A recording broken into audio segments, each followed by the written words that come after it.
በስመ አብ ወወልድ ወመንፈስ ቅዱስ አሐዱ አምላክ አሜን። በእርሱ ቁስል እኛ ተፈወስን። አልፋና ኦሜጋ ፈጣሪ ሆንክ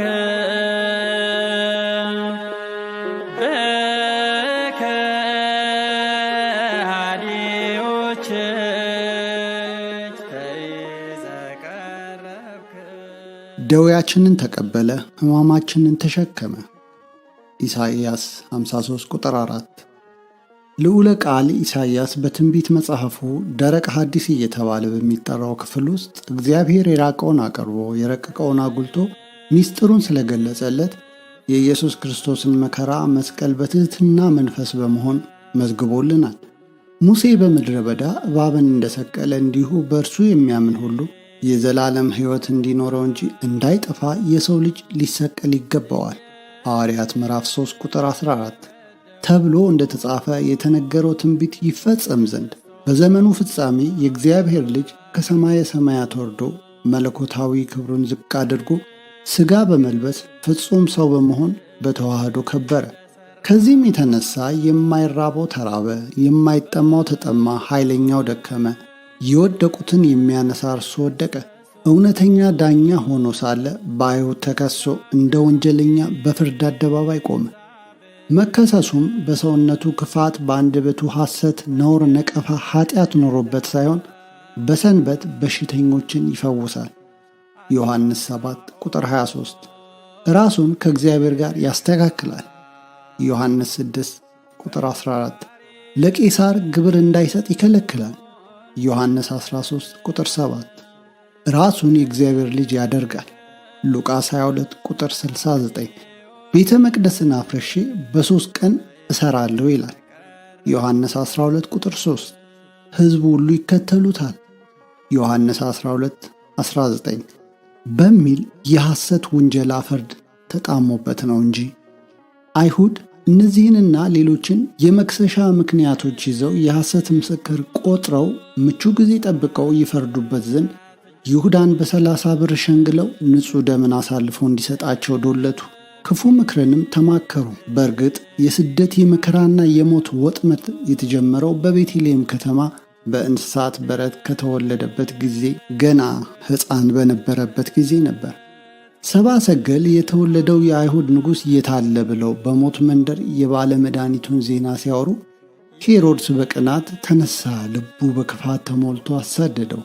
ከዚያም በኋላ ተረፈ።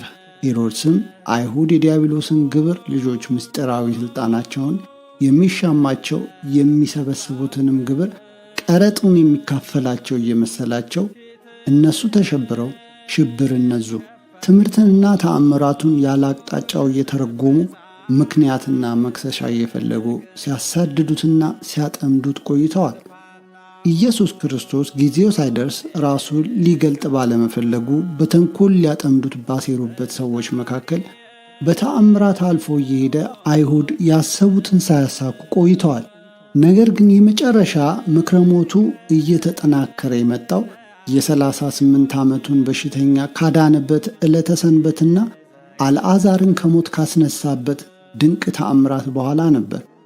ነቢዩ ዳዊት በትንቢት መጽሐፍ ስለ በጎ ፈንታ ክፉ ብድራትን መለሱልኝ መዝሙር 34 ቁጥር 12 እንዲል ዕውራንን ባበራ፣ ለምጻሞችን ባነጻ፣ ደካሞችን ባበረታ፣ አንካሶችን ባቆመ፣ ሙታንን ባስነሳ አሳደዱት። ነገር ግን የእርሱን ስደትና መከራ አላወቁትም እንጂ የሰውን ክብርና ነጻነት ያሳጣውን ሐሳዊ ዲያብሎስን የሚያሳድድና የጠፋውንም አዳም የሚፈልግ ሕይወት ነበር። ለቤዛ ዓለም ተላልፎ የሚሰጥበት ጊዜው ደርሶ አይሁድ ኃይለኛውን ኃይል አግኝተው በያዙት ጊዜ የማይቆጠርለትን ጊዜ አግኝተው በያዙት ጊዜ የሞትን መድኃኒት የሞት ፍርድ ሊወስኑበት የፈራጆች ክፍል ሥልጣን አስተባባሪዎችና ጠባቂ ጭፍሮች መከራን ያጸኑበት ጀመር።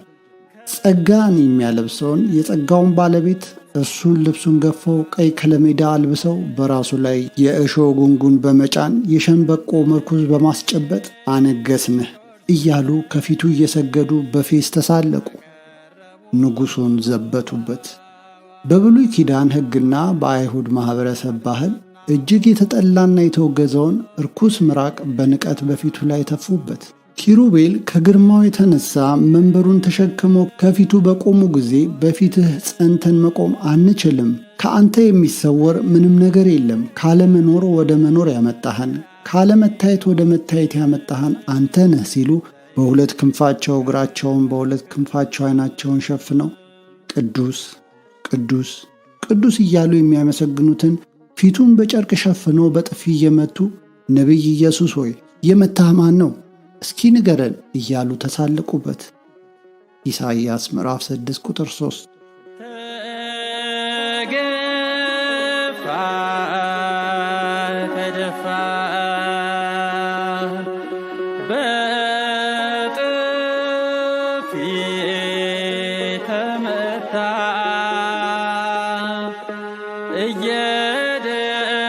እየደበደቡ ክርስቶስ ሆይ አሉ። እጆቹን የኋሊት አስረው ወደፊትና ወደ ኋላ እየጎተቱ ከገበያ ለዕድር እንደሚሸጥ ጠቦት አንገላቱት። ጭፍራዎች እየተሳለቁና ቁማር እየተጫወቱ ቁጥር ተሳሳትብን በማለት 6666 ጊዜ ሥጋው ከሰውነቱ አልቆ አጥንቱ ሊቆጠር እስከሚችል በጅራፍ ገረፉት። በመጨረሻም በአምስቱ ችንካር ሳዶር፣ አላዶር፣ ዳናት፣ ሮዳስ፣ አዴራት በእንጨት ላይ ቸንክረው ከሰቀሉት በኋላ ተጠማሁ ባለ ጊዜ ከሐሞትና ከከርቤ ወይንም ደግሞ ከድኝ የተበጠበጠ ሆምጣጤን አጠጡት። በዕለተ ዓርብ ከሌሊቱ 3 ሰዓት ጀምሮ ነፍሱን ከሥጋው እስከተለየችበት 9 ሰዓት ድረስ 18 ሰዓት ሙሉ የሰው አቅምና ሕይወት ሊቀበለው የማይችለውን እርሱ ግን በአምላክነቱ የቻለውን ልዩ ልዩ ጽዋዕተ መከራ አደረሱበት። ከዚህ ሁሉ በኋላ የአይሁድ ጭፍራ አለቃ የነበረው ሌንጊዮስ ነፍሱ ከሥጋው መለየቷን ለማረጋገጥ ቀኝ ጎኑን በጦር ወጋው። ከጎኑም ለእኛ ደህንነት የጥምቀታችን ምንጭ ሆኖ የተሰጠን የልጅነት ክብር ያደለንና የኀጢአታችንን ስርየት የሆነውን ክቡርና አማናዊ ደምና ውሃው ፈሰሰልን። ይህ ሁሉ የመከራ ማዕበል በለበሰው ሥጋ ሲፈራረቅበት በአንደበቱ ሐሰት፣ በደልና ስህተት ያልተገኘበት ጻድቅና የዋህ አምላክ ነው። ልብሱን ተገፎ ከለሜዳ መልበሱም ከክብሩና ከጸጋው የተራቆትነውን የሰውን ልጅ ዕርቃን ኀፍረት በልጅነት ጸጋ ለማጎናጸፍ ነበር። በሐሰት ምስክርና ግብዝ ፍርድ እንደ በደለኛ ተቆጥሮ በበደለኞቹ መካከል ቢሰቀልም ስለ ኀጢአቱ ግን ጠላቶቹም ቢሆኑ አንዳች እንኳን የሚወቅሱበት አልነበራቸውም። ስለ ኀጢአት የሚወቅሰኝ ማን ነው? ዮሐንስ 8:46 ስቀለው ስቀለው የሚለውን የክፋተኞችን ጉባኤ ጩኸት ለማብረድና ሥልጣኑን ለመከላከል ሲል አሳልፎ የሰጠው ጲላጦስ እኔስ በዚህ ሰው አንዲት በደል እንኳን አላገኘሁበትም፣ እኔ ከዚህ ጻድቅ ሰው ደም ንጹሕ ነኝ በማለት ያለ አበሳው መገፋቱን ከመመስከሩን ባሻገር ሚስቱም በሕልም እጅግ መከራ ተቀብያለሁ፣ በዚያ ጻድቅ ሰው አንዳች እንዳታደርግ በማለት ነውር ነቀፋ የሌለበትን ንጹሕ ባሕሪ ጌታ መከራ እንዳጸኑበት መስክራለች። ማቴዎስ 27 ቁጥር 19፣ ማቴዎስ 27 ቁጥር 24፣ ማቴዎስ 27 ቁጥር 38። ነገር ግን እኔ ሕይወት እንዲሆንላችሁ እንዲበዛላችሁ መጣሁ የተባለው ይፈጸም ዘንድ ጌታ በዕለተ ዓርብ የመስቀልን ሞት ተቀበለ። ዮሐንስ ምዕራፍ 10 ቁጥር 10። በወቅቱ የነበሩት የአይሁድ የክፋት ጉባኤተኞች የዓመፅ ባልደረባቸው አሸባሪውና ወንበዴው በርባን እንዲፈታላቸው በጌታችን በኢየሱስ ክርስቶስ ላይ የስቅለት ሞትን ቢፈርዱም ፍርዱን በማጣመማቸው የታሪክ ትዝብትን አተረፉ እንጂ የጌታን ሞት ግን ዓለም የሚድንበት ከቁስለ ኃጢአት የሚፈወስበት የማይቀር መሥዋዕት ነበር። ደም ሳይፈስ ስርየት የለም ዕብራውያን 9:23 ተብሎ ተጽፏልና። ጌታችን ለሞትና ለመከራ ተላልፈው ሊሰጥ በሾተልና በገመድ ተከቦ በጭፍሮች በሚዋከብበት ጊዜ በጠላቶቹ ላይ ሰይፍ አንስተው የበቀል እርምጃ ሊወስዱ ለሞከሩት ለነ ቅዱስ ጴጥሮስ ጌታ የሰጠው ምላሽ እጅግ የሚገርምና የትዕግሥቱን ብዛት የሚያሳይ ከመሆኑን ባሻገር በጉልበታቸውና በሰራዊታቸው ብዛት ለሚመኩ ለዓለማችን ጦረኞችና ሰይፈኞች ትልቅ ትምህርት ነው። ሰይፍህን ወደ አፎት መልስ። እኔ ይህን ጦር መቋቋም ብፈልግ ከ12ቱ ጭፍሮች የሚበዙ ሰራዊቶች ነበሩኝ፣ ሰይፍን የሚያነሱ ሁሉ በሰይፍ ይሞታሉና የሚል ነበር። ማቴዎስ 26 ቁጥር 52። በእኛ ላይ ያለው ዓላማው ፍቅር ነውና ሁሉ ወደ ንስሐ እንዲቀርብ ወዶ ይታገሳል ተብሎ ተጽፏልና።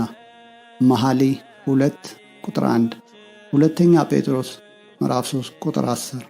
በመስቀል ላይ ሆኖ እየቆሰለና እየደማ ለበደለኞች ለኃጢአተኞች መከራን አጽንተው ለሰቀሉት የሚያደርጉትን አያውቁትምና ይቅር በላቸው ብሎ ማለደ። ከራሱና ከመንፈስ ቅዱስ እንዲሁም ከባሕርይ አባቱ ከአብ ጋር አስታረቀን። ሁለተኛ ቆሮንቶስ ምዕራፍ 5 ቁጥር 16። ጌታችን መድኃኒታችን ኢየሱስ ክርስቶስ የተቀበለው ጸዋትወ መከራ ሁሉ የድኅነታችን ተግሣጽ በእርሱ ላይ ወደቀ። ኢሳይያስ 53 ቁጥር 5 ተብሎ እንደተጻፈ ለድኅነታችን ቤዛ ነው። ስለ ሕማማችን እርሱ ታመመ፣ ስለተሸከምነው የኃጢአት ደዌ እሱ ደዌያችንን ተሸከመ። ይህንን ውለታውን በሰው ድካምና ጥረት መመለስ ባይቻልም፣ ነገር ግን አበው ይህንን ጌታችን ኢየሱስ ክርስቶስን ዓለምን ያዳነበት ጥበቡ በአርምሞ ሆነን እጹብ እያልን መከራውን እንድናስብ ከሆሳዕና እስከ ቀዳም ስዑር ያለውን ሳምንት የጌታ ሕማማት መታሰቢያ ሆኖ በጾም በጸሎት በሐዘን እንዲታሰብ በወሰኑት መሠረት ሳምንቱን ሰሞነ ሕማማት ወይም ልዩ ሳምንት ብሎ ይሰይሙታል። 40ው ቀን የጌታ አብይ ጾም በኒቆዲሞስ ዕለት ዓርብ ይጠናቀቃል። ከዚህ በኋላ እስከ ቅዳሜ ስዑር ያለው የሕማማት ሰሞን ነው። በጥንተ ፍጥረት ጌታ ከሥራው ሁሉ ስላረፈበት ከእህል ከውሃ አይጾምም። በአብይ ጾም መግቢያ መጀመሪያ ሳምንት ከሚጾምባቸው ምክንያቶች አንዱ በአርባ ጾም ወይም በሁዳዴው ውስጥ ከጥሉላት ምግቦች በቀር አይጾምባቸውም። የቅዳሜን ዕለታት ለመተካት እንደሆነ ተገልጿል። ቅዳሜ ስዑር ግን የፍጥረታት ፈጣሪ ጌታ በመቃብር ስላደረባት ይጾማል።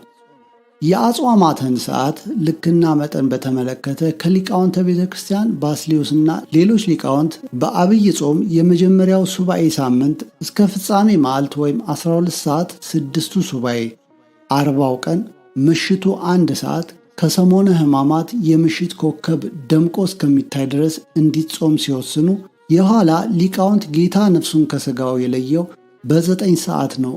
እሱ ነፍሱን ከሥጋው በፍቃዱ ለይቶ አይሁድ ካመጡበት መከራ እንዳረፈ እናንተም ከድካምና ከመከራ ረፉባት ሲለን ነው ብለው ጾም እስከ 9 ሰዓት ይሁን ብለው ወስነዋል። በቀኖና ቤተ ክርስቲያን የተወሰኑት አጽዋማትም 7 ሲሆኑ እስከ 9 ሰዓት ጾሟቸው ተብሏል። ከአብይ ጾም መጀመሪያ ሳምንትና ከሕማማት በስተቀር በሌሎች አጽዋማት ሁሉ ሰዓቱ ይኸው ነው። ነገር ግን ለትሩፋት ሥራ ቀናይ የሆነ ሁሉ ለጾም ብልጫ ቢሰጥ የበለጠ ክብር ዋጋ ያገኝበታል እንጂ አይጎዳበትም። የአክፋሎትም ታሪክ አመጣጥ ከሐዋርያት ጀምሮ ከሰሞነ ሕማማት ጋር የተያያዘ ነው። እረኛቸው ክርስቶስ ወይም ሙሽራው ከእርሱ ጋር ሳለ ሚዜዎች ሊጦሙ አይገባም፣ ነገር ግን ሙሽራው ከነሱ በሚወሰድበት ጊዜ ይጦማሉ ብሎ በተናገረው መሠረት ሚዜዎች የተባሉት ሐዋርያት ጾም የጀመሩት በሙሽራው በጌታ ዕለተ ስቅለት ነው። ሊቃውንተ ቤተ ክርስቲያን የዕለተ ዓርብ ሙሽራ ያሉት ጌታችን መድኃኒታችን ኢየሱስ ክርስቶስ በተያዘበት መከራ በተቀበለበትና በመልዕልተ መስቀል በተሰቀለበት ሰሙነ ሕማማት በሐዋርያት ዘንድ ብዙ መደናገጥ፣ ሽብርና ሐዘን ገብቷቸው ነበር። እረኛውን እመታለሁ፣ የመንጋውን በጎች ይበተናሉ ማቴዎስ 26:32 ተብሎ በተጻፈው መሠረት እረኛ ሲያዝ የመንጋው መበተን አይቀሬ ነውና የጌታ መከራ መቀበል አስቀድሞ በሰፊው የተነገረና የታወቀ ቢሆንም በተግባር በተፈጸመ ጊዜ ግን እንኳንስ የእጁ ታምራትን ያዩ የቃሉን ትምህርት የሰሙ ያበረከተውን የበሉ ለፍቅሩ የሚሳሱለት ደቀ መዛሙርቱ ቀርቶ ለተመልካች ሁሉ የሚያሳዝን የሚያስፈራና የሚያስደነግጥ ነበር። ሐዋርያት ጌታችን በፈቃዱ ነፍሱን ከሥጋው ለይቶ ከተቀበረ በኋላ እህል እንቅመስ ብለው ነበረ። የጌታችን ወዳጅና ወንድም የተባለው የሚታወቀው ሐዋርያው ያዕቆብ ግን ትንሣኤውን ሳላይ አይሆንም ስላላቸው ሐዋርያት እሱን ተከትለው አክፍለዋል። በዚህ ሥርዓት ብዙ አበው ካህናትና ምዕመናን ከሐሙስ ማታ እስከ ትንሣኤው ሌሊት እህል ውሃ ሳይቀምሱ ያከፍላሉ። ብዙዎች ደግሞ ዓርብ ማታ ተመግበው ቀሪውን እስከ ትንሣኤ ሌሊት ይጾማሉ። በሰሞነ ሕማማት ማጥመቅ ስልጣነ ክህነትን መስጠት፣ ጸሎተ ፍትሐት ማድረግ ክልክል ነው። ምክንያቱም ነፍሳት ከሲኦል አልወጡምና። ለሙታን አጠቃላይ ጸሎተ ፍትሐት የሚደረገው መስቀል መሳለም ኑዛዜ የሚሰጠውም የሆሳዕና እሁድ ነው። ጸሎተ ፍትሐቱ ከሕማማት በፊት ያለፉትንና በሕማማት ቀኖች የሚሞቱትን ሁሉ ያጠቃልላል። መስቀል መሳለምና ቡራኬ የማይደረገው ልጅነት አልተሰጠምና ነው።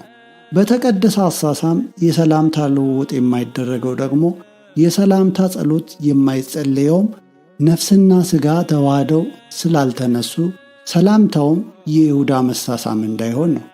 ይሁዳ የምስመው እርሱ ነው ያዙት ብሎ ጌታን በመሳም አሳልፎ ሰጥቷልና ነው። በሰሞነ ሕማማት ሁላችን እንድንጾም እንድንሰግድና ግብረ ሕማማት ሲነበብ እንድንሰማ ቤተ ክርስቲያን ታዘናለች። ነገር ግን ይህን ሳያደርግ የቀረ በዓለ ሃምሳ እንዲጾምና እንዲሰግድ ተወስኗል። ይህም ሁሉ እንዲፈጸም አበው የወሰኑትና ያዘዙት የዓለም መድኃኒት ኢየሱስ ክርስቶስ በፍቅሩ ጽናት ያደረገውን የቸርነቱን ውለታ ለማሰብና ለማመስገን ነው። ፍቅር ከሞት የበረታች ናት እንዲል መጽሐፍ። እግዚአብሔር በእኛ ላይ ያለው ዓላማው ፍቅር ስለሆነ ከወደደን ከትልቁ ፍቅሩ የተነሳ አንድያ ልጁን ሰጠን። እሱም መተኪያ በሌላት ነፍሱ ተወራርዶ አዳነን። ሊቁ አባ ሕርያቆስ ፍቅር ሰሃቦ ለወልድ ኃያል እመንበሩ ወአብጽሖ እስከ ለሞት፣ ፍቅር ኃያል ወልድን ከመንበሩ ሳበው እስከ ሞት አደረሰውም በማለት የክርስቶስን ጥልቅ ፍቅር ገልጾለታል። ሰው ሰውን ቢወድ ድቃቄ ሳንቲም፣ እላቂ ልብስ ወይም ደግሞ የሚሻግተውን የሚበሰብሰውን እንጀራ ሊሰጥ ይችል ይሆናል። ሕይወቱን የሚሰጥ እስከ ሞት የሚወድ ግን አይኖርም። እግዚአብሔር ለፍጥረቱ ያለው ፍቅር ግን ከሞት አድማስ ባሻገር ከመቃብርም ማዶ ሞትና በሕይወትም እስከ መለወጥ ከሞት አስነስቶ ከመቃብር አውጥቶ የዘላለም ሕይወትን እስከ መስጠት ሥጋውን ምግብ ደሙንም መጠጥ አድርጎ እስከ ማቅረብና መንግሥቱንና ርስቱን እስከ ማውረስ ነው። ይህንን ፍቅር የሚመስለውና የሚስተካከለው ፍቅር እስካሁን በዓለም ላይ አልነበረም፣ ወደፊትም አይኖርም። ለዚህም ነው ሊቃውንት እግዚአብሔር ዓለምን ከፈጠረበት ጥበቡ ይልቅ ሰው ሆኖ ተወልዶ ተጠምቆ በመስቀል ላይ ተሰቅሎ ሞቶ ተነስቶ ያዳነበት ጥበቡ ይበልጣል ያሉት። ማን ያርዳ የቀበረ እንዲሉ በቁርጥ ቀን በመስቀል ስር በመገኘት ፍቅሩን ያጣጣመ ውለታውን ያየ ሐዋርያው ቅዱስ ዮሐንስ በእርሱ የሚያምን ሁሉ የዘላለም ሕይወት እንዲኖረው እንጂ እንዳይጠፋ እግዚአብሔር አንድያ ልጁን እስኪሰጥ ድረስ ዓለምን እንዲሁ ወዷል፣ ከዚህም የሚበልጥ ፍቅር ለማንም የለውም። ዮሐንስ ምዕራፍ 3 ቁጥር 16። ሰው ላም አርብቶ ወተቱን፣ እህል ዘርቶ እሸቱን ምርቱን፣ በግ ጠብቆ ሥጋውን ለምግቡ ፀጉሩንም ለልብሱ ጥቅም ያውላል። በዚህ መካከል እንስሳው ቢሞት ለአራዊት፣ እህሉ ቢነቀዝ ለእንስሳት ይሰጠዋል። እግዚአብሔር ግን ከእምነትና ከምስጋና በቀር ከፍጥረቱ የሚሻው ምንም የሌለው ከመሆኑም በላይ ሰው በምኞቱ ጸንሶ በኃጢአቱ ስቦ ባመጣው ሞት በሞተ ጊዜ ከክብሩ እንደተዋረደ ከጸጋው እንደተራቆተ ልጅነቱን እንዳጣ ከተድላው እንደተባረረ ከጽድቅ ገነት እንደወጣ በሞተ ሥጋ ሞተ ነፍስም እንደተፈረደበት ፈጣሪ ፍጥረታት እግዚአብሔር በቸርነቱ ተመልክቶ ሕይወትን ለመመለስ ኃጢአቱን ሰረዘለት፣ ተላልፎ ሞተለት። ሰው ሁሉ የጌታችንን ቸርነት የማዳኑን ጥበብ የፍቅሩን ጽናት ጣዕም ቢቀምስ አይደለም ጊዜውንና ጉልበቱን ነፍሱንም ቢሆን ለመስጠት ወደ ኋላ ባላለ ነበር። ምክንያቱም ነፍሱን ስለ ወዳጆቹ ከመስጠት የሚበልጥ ምንም ፍቅር የለምና። ሰው ሰውን ሲወደው ለሰላምታ ለውለታ ነው። እጅግ ይቀርበኛል የሚለውን የቤቱን ሰው እንኳን ቢወድ ከልጆቹ እኩል አይመለከተውም፣ ሀብቱን አያካፍለውም፣ ርስቱን ጉልቱን አያወርሰውም።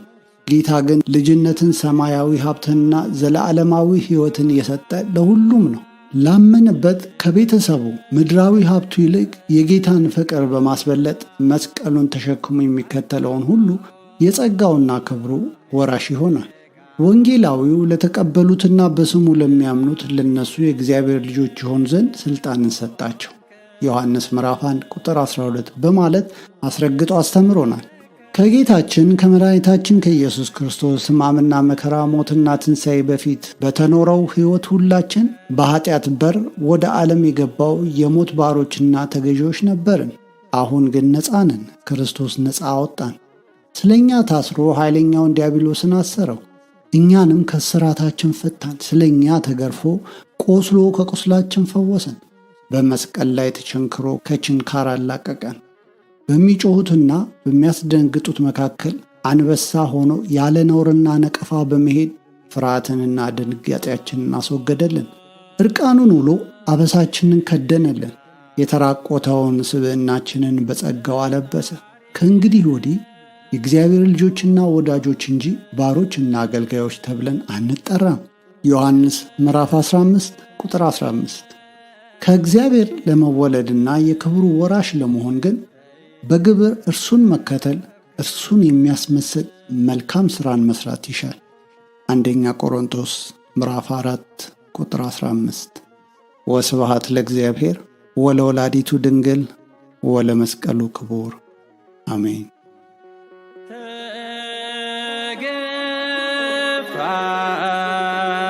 ተደፋ በጥፊ ተመታ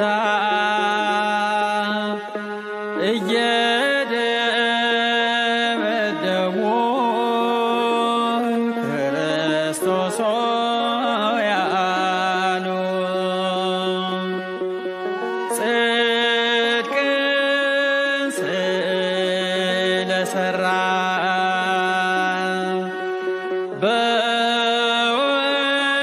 በወንጀል ከሰሱ። ለአዳም ቤዛ በደል